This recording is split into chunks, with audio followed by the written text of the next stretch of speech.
Are you trying to build your personal brand? Outside of like growing your business, are you trying to build the Thomas Strider brand? Yes. Okay, tell me why. Tell me why you're trying to do that. Sure. So outside of just building my own businesses, like for me, I want to diversify revenue streams. Great. Number one. Of course, I want to help more people. Sure. Number two. But number three, like there's a lot of projects and things I want to achieve in my life and ways I want to reach more people that cannot be accessed unless you have an established personal brand. So for example, I don't shy away from telling people my huge, big dreams. Like I want to be a New York Times bestseller one day. How can I do that without a whole bunch of people that want to read what I have to say? Anybody can write a book. Selling a book is different. So when you think about really big goals like that, really impactful goals like that, how do I get there? Alex Hormozi would have never sold as many books as he did had he not had an audience. So you got to have an audience in order to sell, to do.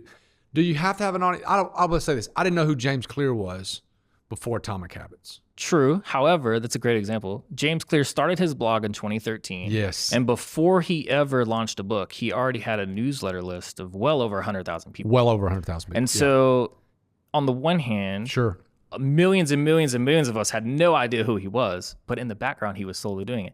And then the book has paid dividends, obviously, since then. Yeah.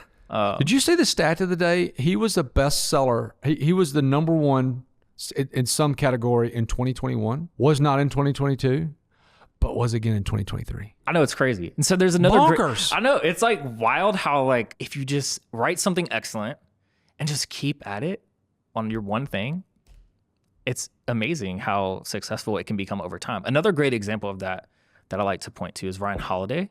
So Ryan Holiday has written like how many books now? 13. But it wasn't until his 8th or 9th book that he was a bestseller, and just like now all of a sudden he's one of the most premier authors in the world. And so, but he also started out doing not stoicism. Wasn't he doing marketing to start with? He was. Yeah. So he started out in one thing and he built some traction. Then he started out doing it, then he was doing something else. And then he stumbled upon stoicism. Like, and that's his shtick. Like that's what when you think of Ryan Holiday, you think of that thing right now. But like you said, how many books did you written? 13? Yeah, I think it's 13. I could be wrong on that number, but it's something like that. Yeah. But yeah, it's crazy. But like you were saying, James Clear,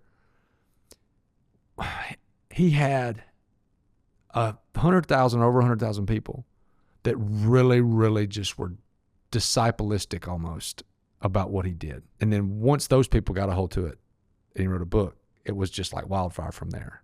And it was a really, really good book. Have you read it? I have. I've read most of it, yeah. And it's also really interesting too. I think James Clear is a great example for this. He took one little word that you don't really think about much, habits, and turned this into the #1 book for however many months. It's crazy. But you know what though? There are a handful of things. I'm reading Morgan Housel. You know Morgan Housel, Psychology of Money. New book is same as ever. I'm 3/4 the way through it. And this book is really, really good. I love standalone chapters, by the way. And he talks about a handful of things that are just, these things are not going to change. And he goes through just these different principles. It's never going to change. And one of the things is habits. If you just continue to build good habits, you will be successful. He said there's so much money done on cancer research and curing cancer. And like when someone has cancer, curing that thing, when in reality, the answer in most cases is cancer prevention, but it's boring. And he said, and boring doesn't sell. And I thought that was extremely intuitive by what he was saying, but it's the same thing with James Clear. Habits are kind of boring, but the guy figured out a way to make it exciting. So tell me about this bestseller thing. I love this. What do you enjoy writing? Tell me about that. So I love writing on personal development a lot, and then anything business related. Mm-hmm. The reason personal development so much is because it can apply to basically everyone. And I find that every person that I come across that's interesting or has a cool story or is wildly successful, like they put a huge focus on personal development. Like they look at themselves with a lens that the average person does not, and they ask better of themselves. How, not necessarily in like a toxic, like, oh, you're not good enough way, No. but just in like a, like we're imperfect beings. How can we, or how can I, do a little bit better today? How can I live my life a little more full today? Right. And I'm just fascinated by all the approaches to that.